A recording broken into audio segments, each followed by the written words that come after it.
Bonjour à tous, aujourd'hui on va voir à quoi sert la commande Symfony. Donc vous pouvez aller sur le site de Symfony dans la rubrique Download et là vous aurez une commande pour télécharger la commande Symfony.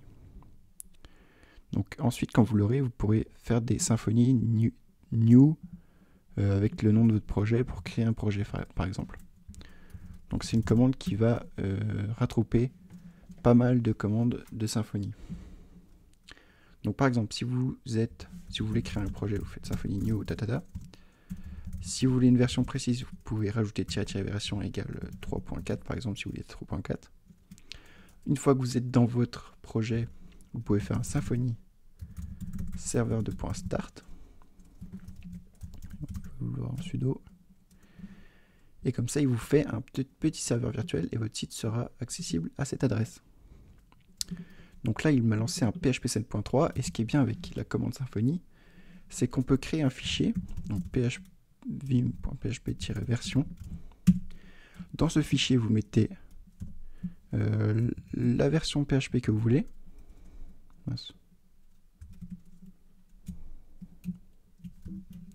Donc moi, je vais mettre 7.1 par exemple. Et ensuite, à chaque fois que vous faites un Symfony quelque chose, il va aller chercher la version de ce fichier-là.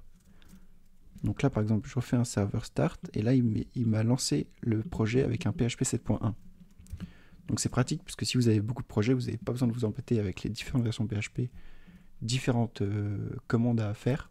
C'est tout le temps la même commande, c'est juste que vous devez, au moment où vous créez votre projet, définir la version de PHP dans ce fichier. Donc c'est super pratique. Ensuite, par exemple, vous pouvez même aller plus loin au lieu de et faire ça aussi avec Composer. Donc Composer, il va toujours aller chercher une version de PHP, on ne sait pas trop laquelle.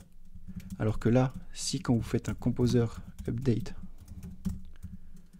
vous rajoutez Symfony devant, il va aller chercher la bonne version PHP de votre projet. Donc suivant ce fichier-là. Donc ça, c'est vraiment top. Et pareil avec tout. Si vous voulez mettre PHP avant aussi, ça marche. Console, ça marche aussi. Donc, plus besoin de faire PHP bin/console. Maintenant, on fait juste un Symfony console et on s'occupe plus de rien. Donc là, c'est un projet qui est fait pour la 7.3. Donc, on va bien le mettre en 7.3.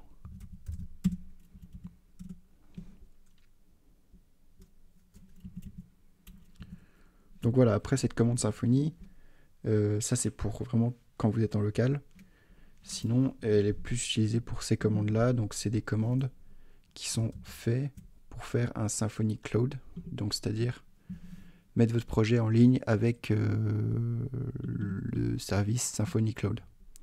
Donc c'est 10 € par mois et ça met votre site Symfony en ligne très simplement.